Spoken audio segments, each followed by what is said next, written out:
So, I'm going to read a quote before we start. I showed you guys this video before, but I shared this quote before as well. Um, Everybody ends up somewhere in life. A very few people end up somewhere on purpose. Those are the one with a vision. Okay? So we talked about how every single one of us, we are going somewhere. Whether you like it or not, you are going somewhere. You're going to end up somewhere in life, whether you like it or not.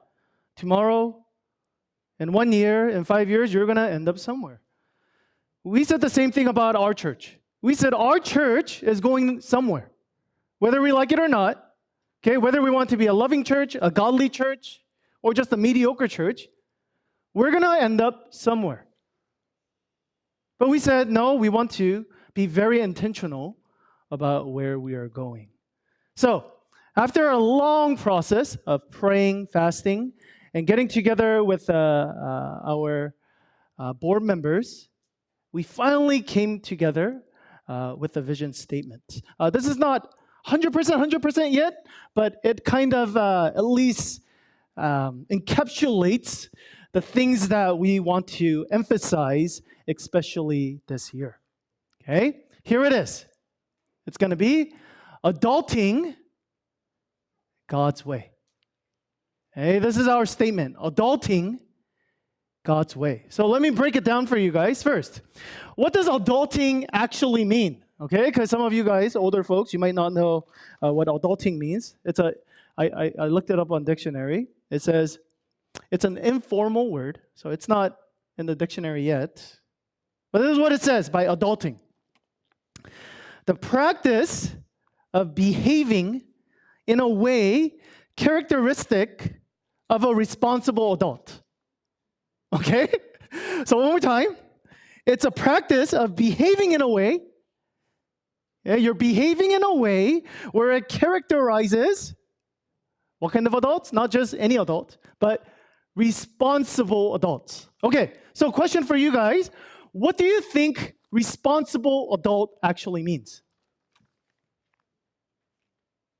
Hey, think about that. You can shout it out if you want. But what does it mean to be actually responsible adults? Because if I ask probably a lot of you guys this question, what does it mean to be a responsible adult? I'm pretty sure I'm going to get a lot of different answers in here. But this is how social psychologists, or this is what they call the traditional way. I don't know if they still use these 5 markers or not, but these are the 5 different markers. Okay, so see if you are a responsible adult. Okay? Number 1, you have to leave home. So if you're still living with your parents, sorry. Number 2, finish school. Okay? Okay. Number 3, you have to be married. Oh, there's some adults who... Okay, so again, number 1, leave home. Number 2, finish school. Number 3, you have to be married. Number 4, you have to have a child. And number 5, you have to have financial independence. Okay, that is what it means. Okay, not biblically. Okay, but at least that was the traditional way of how people identified or grouped adult. Okay, responsible adult. Okay, so how many of you guys go in these 5 categories? Some of you guys? Yeah? Okay. So, question number 2 is, who is this vision statement, adulting, who is it for? It's actually for every single person in here. Okay? Reason why. Number 1 is because every single one of us, okay, is trying to become okay, maybe some of you guys who are already adult, or if you think you're an adult, maybe not you, but all of us, including the little ones, to teenagers, to high school, to young adults, to college, all of these people, you guys are wanting to become adults. Yes? Every single thing, like Orangeville Academy, every single thing, I'm sure their goal is to make responsible, independent adults that will uh, benefit society. Yes? Right? That's every single person's, I'm sure, parents' goal for their child, right? You're not thinking, I'm going to raise a child so he can stay home and be financially dependent to me all of my years. No, that's not what you're thinking. You're thinking, I hope they leave and they find a wonderful family, get married, and all of these things, right? So this adulting, it's not just for adults, but it's actually for every single person in here. Number two, who else is this for? Because some of you guys, you might think, well, I'm already an adult, so I don't really need to learn how to be an adult. Well, let me say a couple of things for that. Number one, you have to understand, just because we use the traditional markers of being an adult, that doesn't mean that you're actually a good adult. Huh? Right? For example, just because somebody left home, that doesn't mean that they've become a good adult, right? Or some of you guys know that just because you have a kid, that doesn't automatically, like, all of a sudden, like, once the baby's out, you, like, all of a sudden have maturity and responsibility all paced over you. No, it doesn't work that way, right? No, it's the process of having a child and growing a child that makes you responsible. Yeah, right? And we know that even people who, with a child, or even married, or have financial independence, again, that doesn't mean that they are good adults. They could still be a very immature adult, very irresponsible adult, and a bad adult on top of that. So once again, this is for everyone. You can always grow and become good or become better. One more thing for adults in here, or if you think you're an adult, think about our kids, all the kids in here. Who's educating them? Who's teaching them? Who's discipling them? It's the adults. Okay? So if we don't have good adults, we're not going to create good adults. Does that make sense, right? That's pretty simple, right? If we have bad adults, we're probably not going to have good adults in the future either. So there's an argument, and I don't know if it's a fair one or not, but this is an argument. The argument is most of our societal problems is actually because of adults. I'm going to mainly focus on men because, apparently we don't like men apparently. So they say 90% of homeless children are fatherless. 85% of children who have behavioral issue, fatherless. 71% of dropouts of school, high school, fatherless. So fathers, you guys are super duper important to your children, whether you like it or not. Let me tell you one more thing about church. They say, this is the statistics. They say, if a child leads, right? If the child likes going to church and says, Mommy, Daddy, I want to go to church, and the whole family committing, it's only about 3.5%. If the female or the wife leads, it's only 17% of them committing. If the father leads, okay, if the father says, faith is important, God is important, spirituality is important, we are going to go to church, we are going to pray together, 93% of the family commits. 93. Okay? I'm not trying to bully the fathers in here, but what I'm trying to also say is, you fathers, you guys are super duper important in not only in your family, but in our society. The reason why we have a lot of bad things going on is because we don't have good adults. So, why do we need adulting?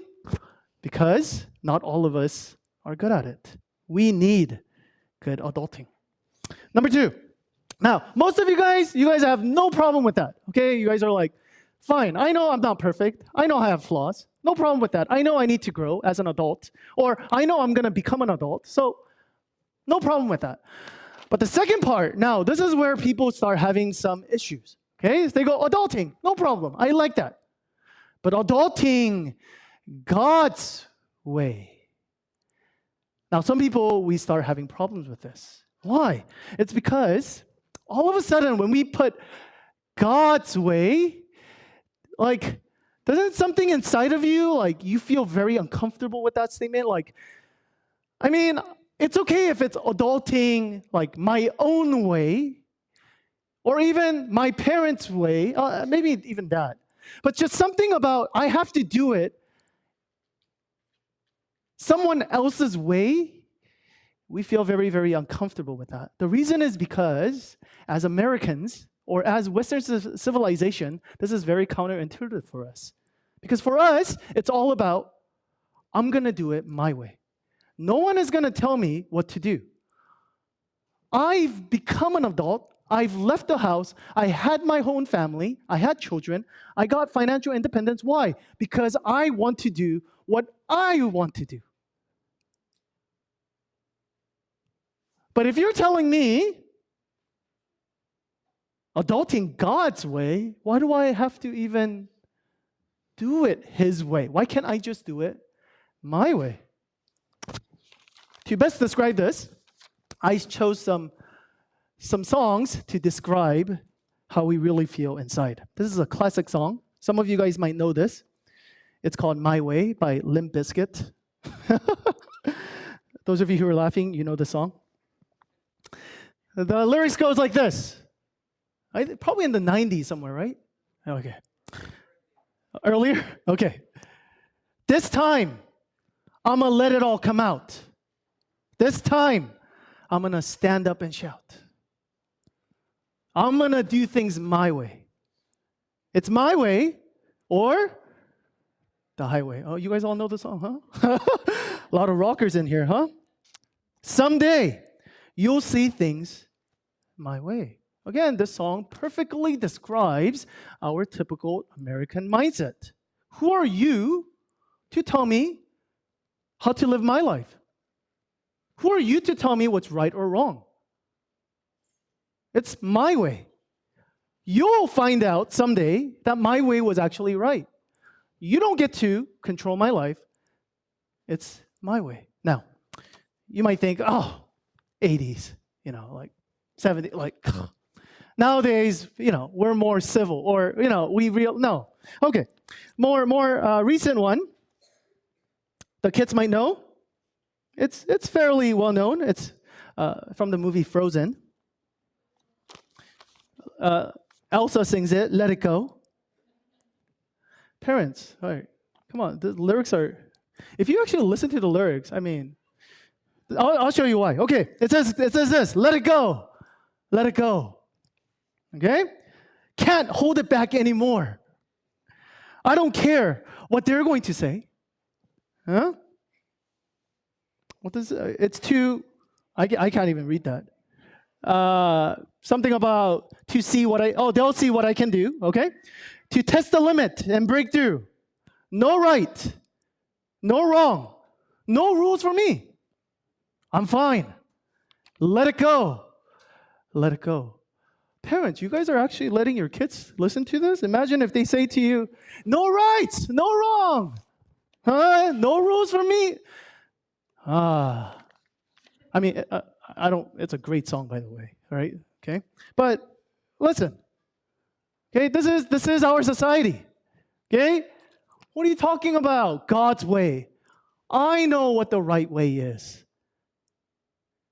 Okay, I got it figured out. Okay, adulting, yes, we need good adults. But we don't need it God's way, we just need it my way. I know what adulting means. I'm going to tell you 2 reasons today why I believe you need to do it God's way, and 2 reasons why doing it let me start over again. I'm going to tell you 2 reasons why your way doesn't work. And I'm going to tell you 2 reasons why you should consider doing God's way. Okay? Number 1, you have to understand, okay, this whole idea of there's no rules, no right, all of this thing. Okay, fine. We say this, but we really don't live like this. Okay? What I mean by that is this. Okay, this whole idea is, you know what? Look really deep inside your soul, like deepest into your heart, and what do you really want deep down inside you? Okay, that's fine. But the problem is, the things deep inside of you, you have so many things that you want. Okay?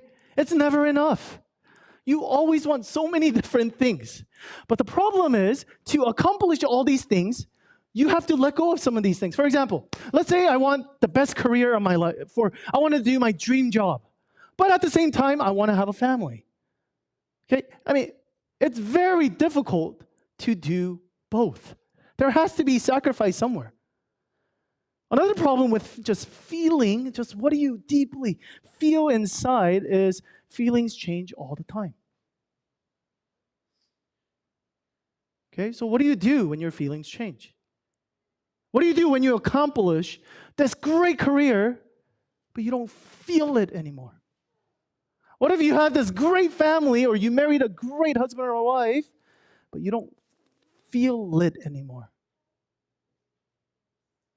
You know what happens? What happens is, if you're chasing feelings, you're not going to have a family, or a stable one at that. You're not going to have a very, very happy family. Okay? You're not going to have a very stable job, because if you're thinking, I'm not happy here, I'm going to go to another job, I'm not happy, you're not going to be a functioning, responsible adult. That's actually what we call a child. You're acting childish, doing everything just based on your feelings. Reason number 2, why doing it our way isn't really working for us, is this.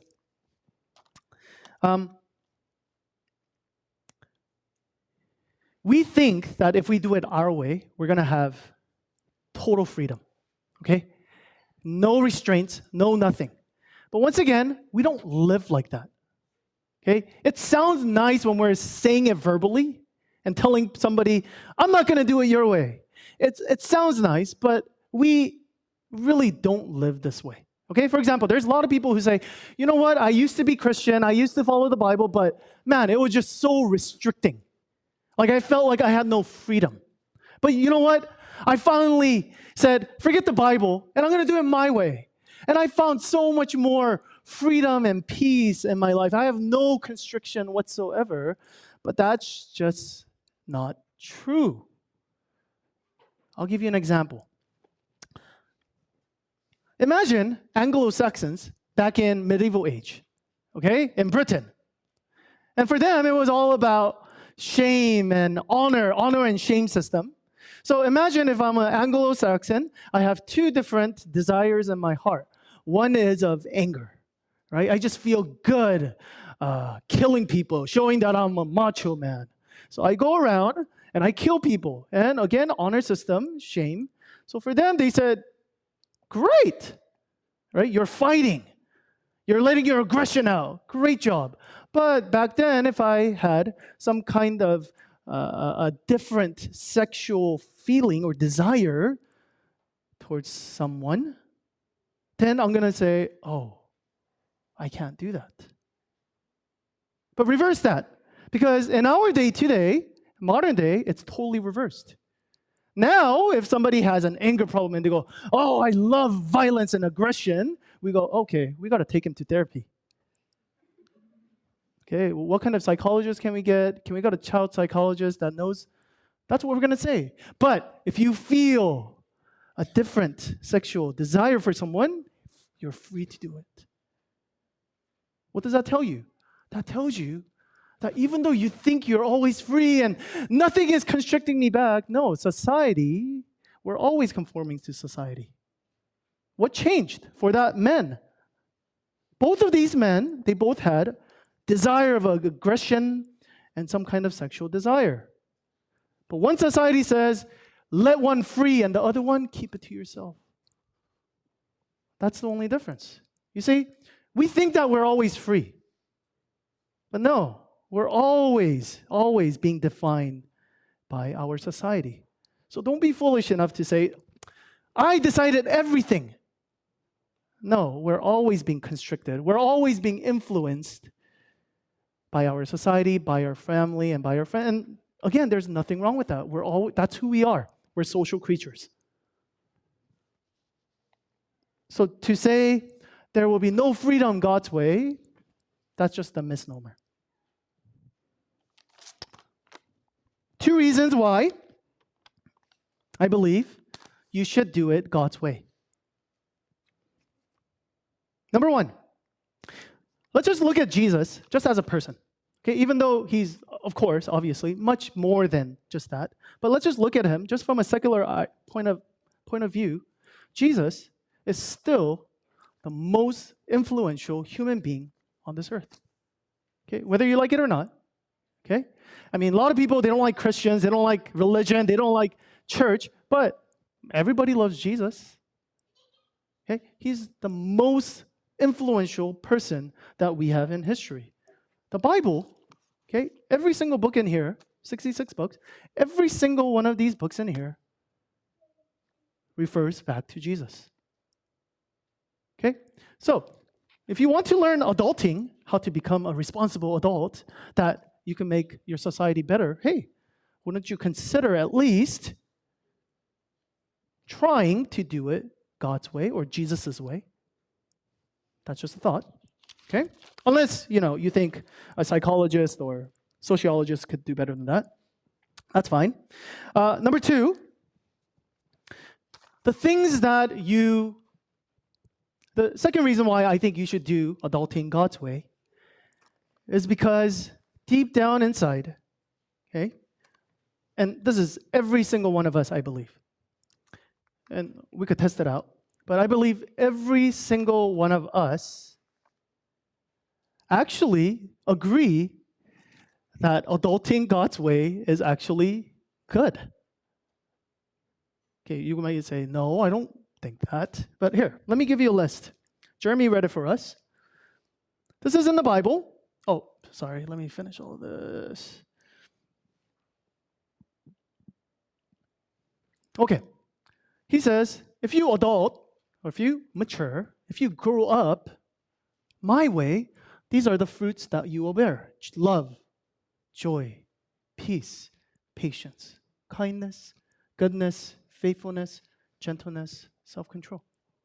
Which of you guys actually say, no, I don't think some of these things, like love, I don't know. I just don't think that's what it means to be an adult. Okay, I actually like anger better.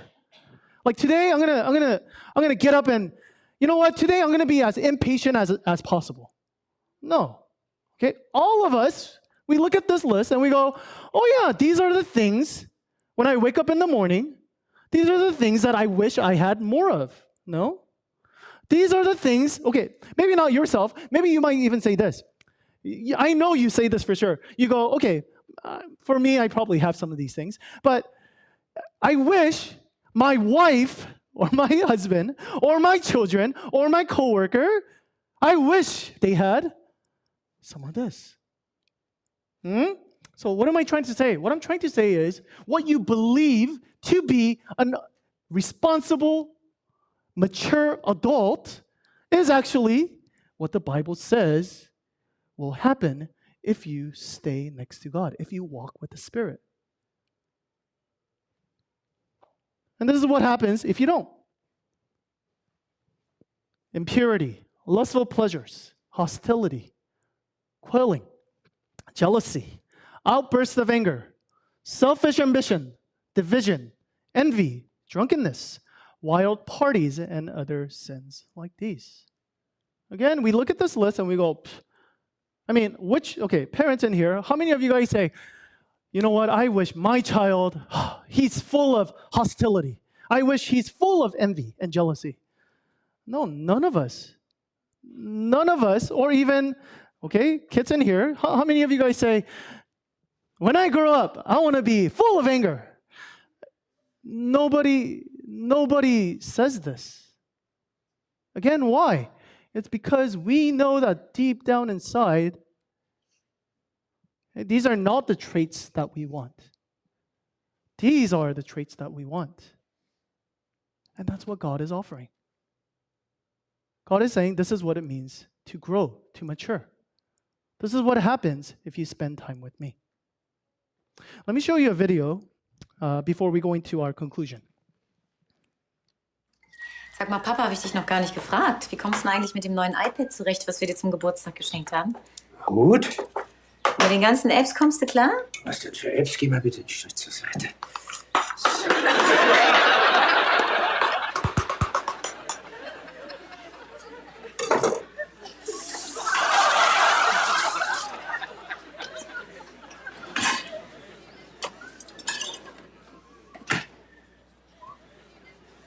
Was ist? Short video. So I don't know if you guys caught that or not. Okay, she said, "Dad, how's the new iPad we got you for your birthday?" And he's like, "It's great."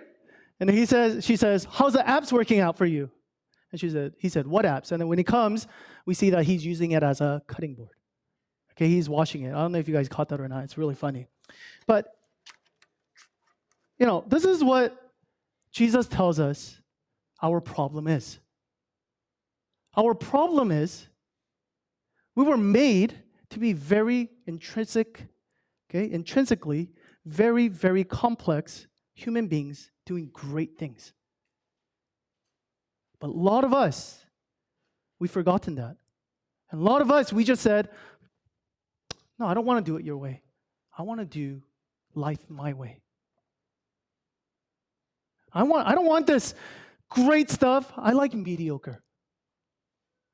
Because I want it my way. A lot of us, the Bible tells us, Jesus tells us, the reason why we see brokenness, we see sin, we see all of these different traits, negative traits in our life is because we continue to say, no, God, I don't want to do it your way. I want to do it my way.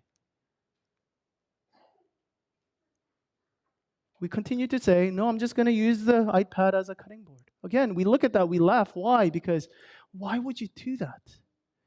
And again, we look at our lives. Okay, I'm sure Angel and God, they're all thinking, why would you live like that? That's not how you were created. I have created you for so much more than that. You see, this is why we need to do it God's way. Not because this oppressive God says, you don't do it my way, I'm not going to give you love. No, it's because God himself, if you actually look at the list, do I have the list? No, I don't have the list. If you look at the list, this is who God is. God is love. God is joy. God is peace. God is patient. God is kind. God is good. God is faithful. God is gentle. God has self-control. Okay. And what he's saying is, in order for you to have these things in your life, is to be with the one who is these things. This is why you need to walk with me. Next week, we're going to be talking a lot more about the different fruits and what it means in our interactions. But this is why God's telling us, stick with me. These things are contagious. These are not just things that you I'll just have joy. I'll just have peace. No. It doesn't work like that. The reason why we have problems is we want these things, but we want it our way, but it never works. It never lasts. We just have one of these things and other things. Next week and on, we'll talk about it more. But Jesus says, no, the only way you're going to have these things is to walk with me, to spend time with me. Right? It's like if you're always spending time with negative people, what happens to you? You become more negative. But if you spend time with people who are more patient, who are more kind, you become influenced by that. And that's what Jesus is saying here. He's saying, hey, these are the things that I am. Not I'm just going to give to you. But this is who I am. And if you are with me, if you spend time, if you hear my voice, then you will become like this. I have a challenge for you guys as I end. I want you guys to go to this verse this week, maybe a couple of times, and see, okay, do kind of like a self-evaluation.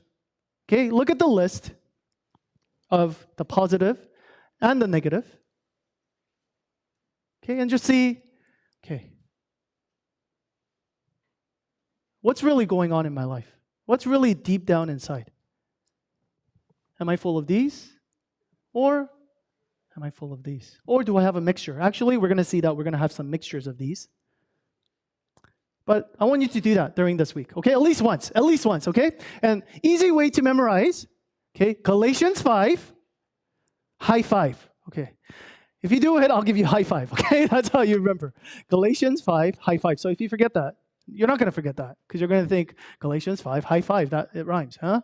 Okay, so go home and try that. And you know what? One more thing.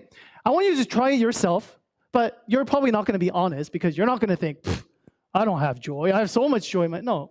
Okay, ask your brother, sister, okay, your classmates, wife, okay, your kids, huh?